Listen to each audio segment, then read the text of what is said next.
Welcome to everybody to my channel. এখন আমরা যেটা নিয়ে আলোচনা করব সেই বিষয়টা হলো আর্কিমিডিয়ান স্পাইরাল। তো আর্কিমিডিয়ান স্পাইরাল আঁকার জন্য আমাদের একটি বৃত্ত আঁকতে হবে প্রথমে। তো যে কোনো মাপ নিয়ে আমরা একটি বৃত্ত এঁকে দিলাম। বৃত্ত আঁকার পরে একইভাবে এর সেন্টার দিয়ে আমরা একটি হরাইজন্টাল লাইন টেনে দিলাম, সেন্টার অর্থাৎ ডায়ামিটার টেনে দিলাম। ডায়ামিটার টানার পরে একইভাবে এর সঙ্গে লম্বভাবে সেন্টার দিয়ে আরেকটি ডায়ামিটার আমরা পয়েন্ট সেট করে নিচ্ছি 90 ডিগ্রি উপরে সেট করে নিলাম। একই সঙ্গে এদিকে 30 ডিগ্রি, একইভাবে এখানে 60 ডিগ্রি, একদম উল্টো দিকে 60 ডিগ্রি এবং 30 ডিগ্রি পয়েন্টগুলো সেট করে নিলাম। তো প্রথমে আমরা 90 ডিগ্রি যেটা টানা হয়েছে ওটার সঙ্গে উপর নিচে আমরা স্কেলের সাহায্যে যুক্ত করে দিলাম। এবারে যে 30 ডিগ্রি এবং 60 ডিগ্রি টানা হয়েছে সেগুলোকে যথাক্রমে যেমনভাবে জয়েন করছি তেমনভাবে তোমরা জয়েন করে দাও। ডান দিকটা রেডি হয়ে গেছে। এবারে বাম দিকটা একইভাবে 60 ডিগ্রি এবং 30 ডিগ্রি পরস্পর সরলরেখা দ্বারা যুক্ত করে দেওয়া হলো। যুক্ত করার পরে আমরা এই যে বিন্দুগুলো এঁকেছি সেই বিন্দুগুলোর নাম দিয়ে দিলাম যথাক্রমে 1 2 3 4 5 6 7 8 9 10 11 12। তো এরপরে যে কোনো একটি রেখার উপরে ডিভাইডার ধরে আমরা সমান 12 ভাগে 12টা পয়েন্ট সেট করলাম, যে কোনো একটা মাপ ধরে নিলাম। কারণ ওই যে প্রথমে হরাইজন্টাল লাইনটা টেনেছি সেন্টার বরাবর, ওই লাইনটাকে আমরা সমান 12 ভাগে ভাগ করব। তার জন্য যে কোনো একটা লাইনের উপরে আমরা যে কোনো একটা অ্যাঙ্গেল সেট করে নিয়ে তার উপরে ওটাকে 12 ভাগে ভাগ করলাম। এর যে শেষ বিন্দুটা, এই শেষ বিন্দু এবং হরাইজন্টাল লাইন যেটা আমরা প্রথমে টেনেছিলাম সেটার উপরেই আমাদের সেই লাইনটাকে সমান 12 ভাগে ভাগ করতে হবে। পয়েন্টগুলো যথাক্রমে 12টা ভাগে ভাগ হয়েছে কিনা কাউন্ট করছি। কাউন্ট করার পরে আমরা এরপর রোল অ্যান্ড ড্রয়ের সাহায্য নেব। ড্রয়ের সাহায্যে আমরা প্রতিটা বিন্দু দিয়ে সমান্তরাল লাইন টানব।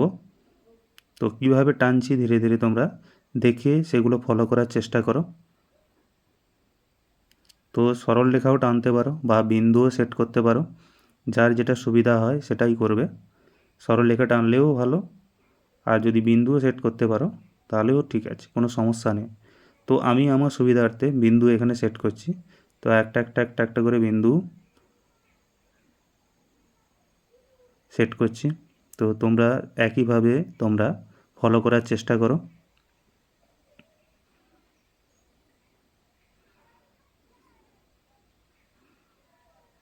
আর বিন্দুগুলো সেট হয়ে গেছে। এরপরে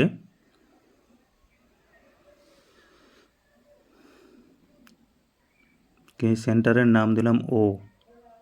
তো একইভাবে আমি যে প্রথমে বলেছিলাম বিন্দুগুলোর নাম দিতে হবে, তো বিন্দুগুলোর নাম যথাক্রমে 1 2 3 4 5 6 7 8 9 10 11 12 দিয়ে দিলাম। এরপরে আমরা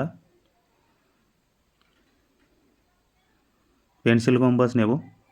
পেন্সিল কম্পাস নিয়ে 1 নম্বর যে বিন্দুটা ওখানে 1 থেকে 1 নম্বর লাইন পর্যন্ত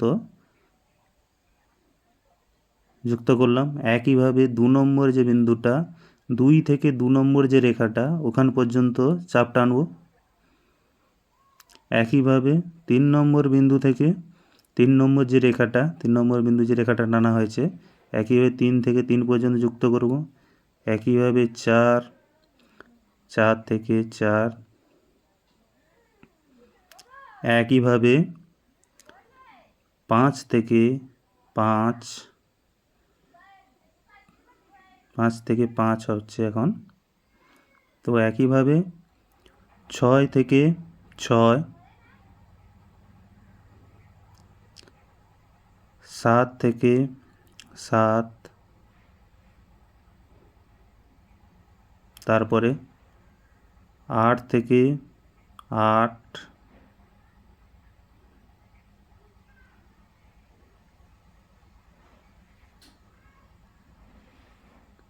9 থেকে 9,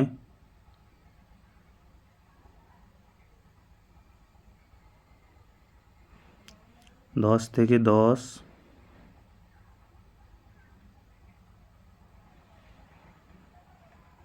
11 থেকে 11, যেহেতু 12 নম্বর বিন্দুটা সেট হয়ে আছে আগে থেকে, তাহলে 12 নম্বর বিন্দুটা আমাদের টানার প্রয়োজন নেই।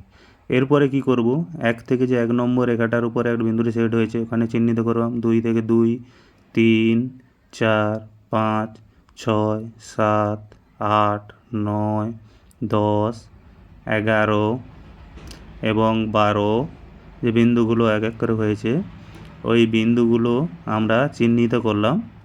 চিহ্নিত করার পরে বিন্দুটা P1, তারপরে P2, P3, P4, P5, P6, P7, P8, P9, P10, P11, P12 যথাক্রমে নাম দিয়ে দিলাম।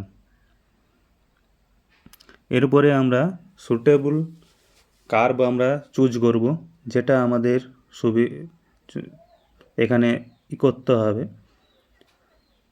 তো তোমরা এখানে সবসময় চেষ্টা করবে ফ্রেঞ্চ কার্ভ ধরে কাজ করবার, তাতে স্মুথনেস আরও ভালো আসে। তো আমি এখানে প্রথমে ফ্রেঞ্চ কার্ভ ব্যবহার করেছি, কিন্তু তার পরবর্তীকালে হাতের সাহায্যে যুক্ত করেছি, কারণ উপযুক্ত সুটেবল ফ্রেঞ্চ কার্ভ আমার কাছে অ্যাভেলেবেল নেই, সেই জন্য বাধ্য হয়ে আমি হাতের সাহায্যে করেছি। তো সেটা তোমরা একটু ম্যানেজ করে নেবে। একইভাবে 2 নম্বর P3 যুক্ত করা হলো, P2, P3, P4, একইভাবে P5। অবশ্যই এখানে পেন্সিলটা গুরুত্বপূর্ণ, এখানে পেন্সিলটা সবসময় 2B হবে। P7, P8, P9, কীভাবে P10, P11